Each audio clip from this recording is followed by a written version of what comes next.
Gold trusted gold buyers. మీరు తాకట్టు పెట్టిన బంగారాన్ని విడిపించి ఈ రోజు ఇన్నేళ్ల ఈ యాత్రలో అలుపెరగకుండా ఇప్పుడు 82 ఏళ్ల వయసు మీది.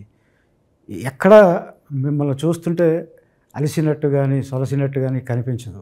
ఉత్సాహం తగ్గలేదు. దాదాపుగా ఒక 60 ఏళ్ళు వచ్చినాయి అంటేనే రిటైర్మెంట్ ప్రకటించేసుకునో లేకపోతే ఇచ్చేసో కృష్ణారామ అంటూ ఇంట్లో కూర్చుంటారు. మీ ప్రస్థానం మీ ఉత్సాహం చూస్తూ ఉంటే ఎక్కడి నుంచి వస్తుంది సార్? అలా కూర్చోకుండా ఇలా చేస్తారే అంటే అదే మళ్ళీ అడుగుతారా? ఇది యాత్రలో అన్నారు. యాత్ర మాటలు వచ్చి ఈ కళలో ఉన్న అన్ని కళలకు రాదు. యాత్ర అంటే స్టార్ట్ చేసిన ప్లేస్ ఉండాలి, ఇన్ బిట్వీన్ ద పాస్ చేసిన ప్లేస్ ఉండాలి, తర్వాత రీచింగ్ డెస్టినేషన్ ఉండాలి. అది లేదు. ఇప్పుడు ఉందా నాకు? ఇప్పుడు నేను యాత్ర అని మీ మాటలేదే తీసుకుంటాను. యాత్ర అంటే నేను యాత్ర ఇప్పుడు పోతానా ఆపేశానా? లేదు. యాత్ర అని మాటలకు మాత్రం వాక్యం వాడకూడదు. అది దానికి మాత్రం అడుగుతున్నాను. యాత్రానికి డెస్టినేషన్ లేదు.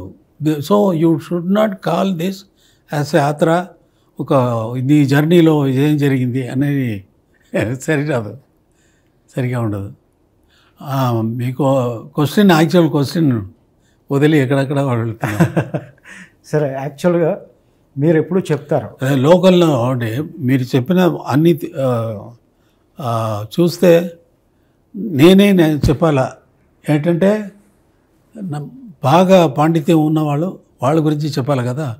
దానివల్ల నేనే చెప్పాలా, లోకంలో నాలాంటి వాళ్ళు లేదు. ఇంకా రారా అంటే వస్తారా అంటే రారండి. ముందే మీలాంటి వాళ్ళు వచ్చారా అని అంటే లేదు. రీజన్ వచ్చి దేనికి ఇది చెప్తున్నా అంటే సరదాగా నేను పుట్టింది కుగ్రామం, very very very ordinary village. దాంట్లో మ్యూజిక్ నేర్పిన వాళ్ళు లేదు. నా అన్న పాడతారు, అది విని దాంట్లో ఒక అట్రాక్షన్ వచ్చింది. చిన్నప్పుడు నుంచి అప్పుడు అలాగే పెరిగి ఇది వచ్చి మెడ్రాస్ వచ్చి కలిశాను. నేను వెళ్ళిన దారిలో నాలాంటి జీవితం ఎవరికి జరగలేదు. మీరు ఎవరి పేరు చెప్పండి, మ్యూజిక్లో గొప్పవారి లోకంలో music masters, world masters, classical masters ఉన్నారు. వాళ్ళ పేరన్నీ చెప్పండి. వాళ్ళు అందరూ ఎవరైనా సరే ఎంఎస్వి గారు అని చెప్తే ఎంఎస్వి గారు మ్యూజిక్ నేర్చుకున్నారు. ఒకరితో అసిస్టెంట్గా సిఆర్ సుబ్రహ్మణ్యంతో అసిస్టెంట్గా ఉన్నప్పుడే ఇంకా ఎస్ఎంఎస్తో ఇంకా వేరే మ్యూజిక్ డైరెక్టర్తో పాపనాశం శివన్తో ఎన్నో మహానుభావుడు వాళ్ళతో పనిచేసి ఆ ఎక్స్పీరియన్స్ అన్నీ తీసుకొని ఈయన వచ్చి సెపరేట్గా వచ్చారు, నేర్చుకున్నారు, ఆపర్చునిటీ వచ్చింది, ఆయన వర్క్ చేశారు, దాంట్లోనే పని చేసి దాంట్లోనే వచ్చారు. నాకు నేను ఎవరితో నేర్చుకున్నాను? లేదు. సో కుగ్రామంలో నుంచి వచ్చి ఇంత దూరం వచ్చి వరల్డ్ మ్యూజిక్ లెవెల్లో వెళ్ళే వాళ్ళు ఎవ్వరూ లేరు. బీథోవన్ 4 years ఉన్నప్పుడే పియానో కొట్టేవాళ్ళు, అదిరిపోతుంది, అలా వాంచేవాళ్ళు. మ్యూజిక్ మొజార్ట్ ఎవరి నేమ్ చెప్పండి. ఆ లెవెల్లో మనకు దేవుడు ఎలా నాకు ఇచ్చారో అనేది నాకు తెలియదు.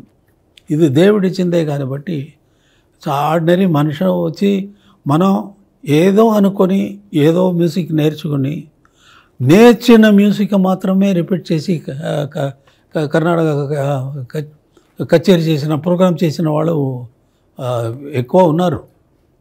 నేర్చుకున్న పాట కదా వాళ్ళు పాడేది. అక్కడ వాళ్ళే క్రియేట్ చేసి పాడింది కాదు, క్రియేట్ చేసి పాడేది అక్కడ రాగంగా పాడినప్పుడు మనోధర్మంగా ఏదైనా పాడతారు. బట్ సాలిడ్గా తానే పాడిన తర్వాత అది కరెక్టా, అలాగే ఇంకొకరు ఫాలో చేస్తారా, ఒక గ్రూప్ ఆఫ్ పీపుల్ ఫాలో చేస్తారా అంటే దేశంలో అందరూ మ్యూజిక్ తెలిసిన వాళ్ళందరూ అదే ఫాలో చేస్తున్నారా అంటే లేదు. భీమ్సేన్ జోషి పాడుతున్నారు, అది అలాగే పాడతారా, వచ్చే వాళ్ళందరూ పాడరు. అటువంటి